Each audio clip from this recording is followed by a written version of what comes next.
순열 1단계 자리 배열 첫 번째 시간입니다. 자, 순열이라는 걸 배우게 될 텐데, 자, 우선 순열이 어떤 의미를 갖는지 설명을 해드리겠습니다. 순열이라는 건요, 먼저 순이라는 게 어떤 의미냐? 바로 순서라는 의미를 가지고 있고요. 열은 뭐냐? 나열한다, 이런 의미를 가지고 있습니다. 그래서 순서를 가지고 나열한다. 다시 서로 다른 n개 중에서 r개를 골라서, 자, 이 의미가 들어갑니다. 서로 다른 n개 중에서 그 안에서 r개를 골랐을 때 그 r개들을 순서를 고려하여 나열하는 경우의 수를 바로 순열이라고 한다. n과 r은 계속 숫자가 바뀔 수 있겠죠. 예를 들어서 서로 다른 10명의 학생 중에서 5명의 학생을 뽑아서 이 학생들을 순서대로 나열했다. 이런 것도 바로 순열이 되는 거고요. 이렇게 n개 중에서 r개를 뽑아서 순서대로 나열한 경우의 수를 우리는 기호로 npr이라고 표현을 합니다. p 앞에 있는 숫자가 n, 뒤에 있는 숫자가 r이 되는 거예요. 그래서 앞으로 문제에서 npr을 보게 되면 n개 중에서 r개를 뽑아서 이걸 순서대로 나열했구나.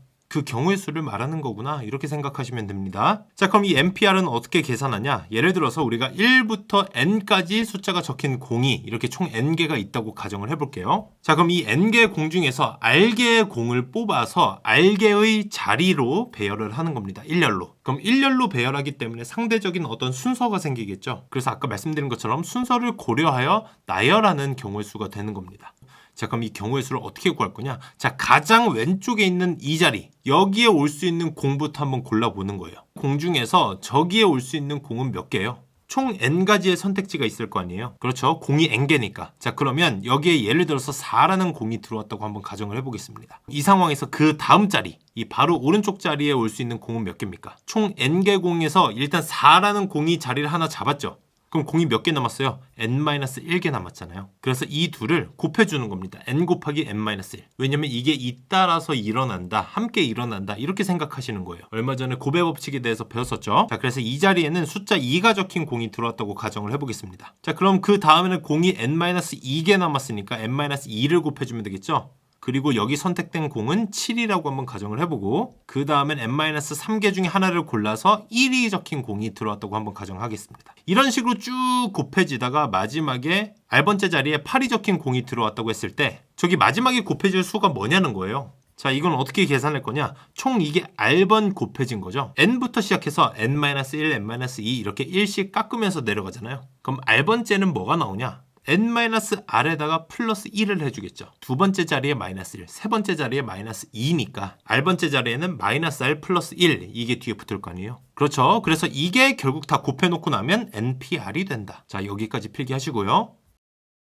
필기도 하셨으면 제가 이어서 설명을 해드리겠습니다. npr이 결국에 n부터 1씩 내려가면서 쭉 곱해 나가는 거잖아요. 근데 매번 이렇게 식을 표현하기가 너무 길어서 이걸 조금 더 깔끔하게 표현할 방법은 없을까, 이걸 고민한 거예요. 그럼 n부터 하나씩 내리면서 쭉 곱하다가 지금 어정쩡한 데서 끊겨 있는데 이걸 여기서 멈추지 말고 그냥 쭉 1까지 곱한다면 그럼 뒤에다가 n-r부터 시작해서 쭉 하나씩 내려서 1까지 쭉 곱해줄 수 있겠죠. 근데 이걸 곱하기만 할 수는 없으니까 나누기도 같이 하자고요. 자, 근데 굳이 왜 얘를 곱했냐? 이 분자 부분을 보면요, 어때요? n부터 시작해서 하나씩 내리면서 쭉 어디까지? 1까지 다 곱했단 말이에요. 이렇게 어떤 숫자부터 1씩 내리면서 쭉 1까지 다 곱한 수를요, 우리는 그 숫자 옆에 느낌표를 같이 적어줘서 표현을 하거든요. 그리고 어떻게 읽냐면 이걸 n-팩토리얼이라고 읽습니다. 그래서 n-팩토리얼이라는 걸 봤다고 하면 n부터 1씩 내려서 곱해서 1까지 쭉 다 곱한 수구나, 이렇게 생각하시면 되는 거예요. 자, 그럼 분모를 봤을 때 n-r부터 시작해서 1씩 내리면서 계속해서 곱해 나가잖아요.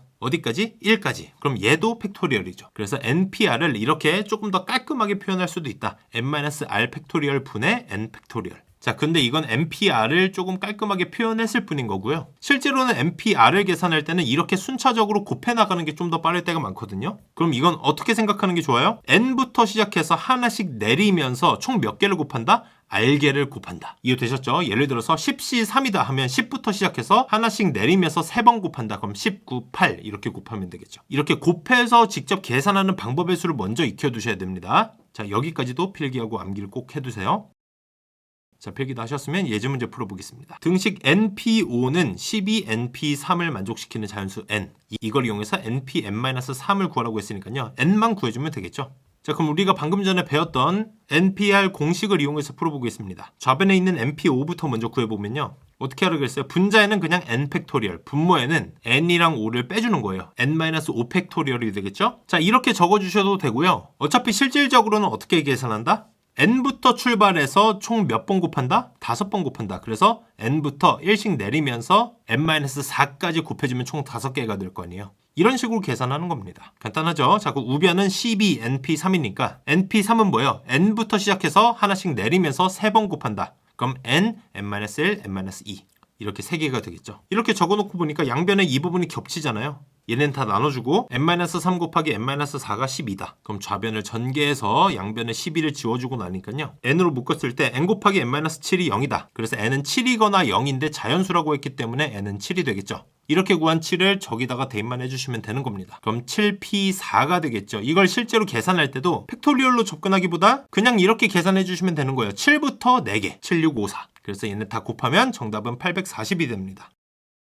다음 문제 보겠습니다. 다음과 같은 7개의 문자를 일렬로 나열할 때, 자, 여기서 일렬로 나열한다. 이 의미가 순서를 고려하여 나열한다는 얘기예요. 그래서 뭐예요? 순열을 이용해서 풀어라. 이해되셨죠? 순서를 고려했냐 안 했냐? 이거는 나중에 배울 조합과 가장 큰 차이를 보이는 부분입니다. 그래서 순서를 고려하게 된다면 이건 순열로 푼다 이렇게 생각하시면 돼요. 자, 그런데 여기서 모음 사이에 3개의 자음이 들어가도록 이라고 했어요. 자, 그럼 모음과 자음을 나눠보겠습니다. 모음은 뭐밖에 없어요? A랑 E밖에 없고요. 나머지가 다 자음이 되잖아요. 자, 그럼 모음 사이에 3개의 자음이 들어가도록. 그럼 A랑 E 사이에 자리를 3개를 마련을 해줘야 되겠죠. 그럼 자음이 총 5개인데 이 중에서 3개를 뽑아서 저 세 자리에다가 배열을 해줘야 되는 거잖아요. 5개 중에서 3개를 뽑아서 순서를 고려해서 나열해야 된다. NPR을 써주시면 되겠죠. 5P3으로 풀어주시면 됩니다. 그래서 나열을 했을 때 예를 들어서 PNG가 뽑혀서 순서를 고려했더니 NPG 이런 순서로 나열이 됐다고 한번 해볼게요. 자, 그럼 이 셋은 이미 배열이 끝난 건데 우리가 여기서 하나 더 고려해줘야 될 부분이 있습니다.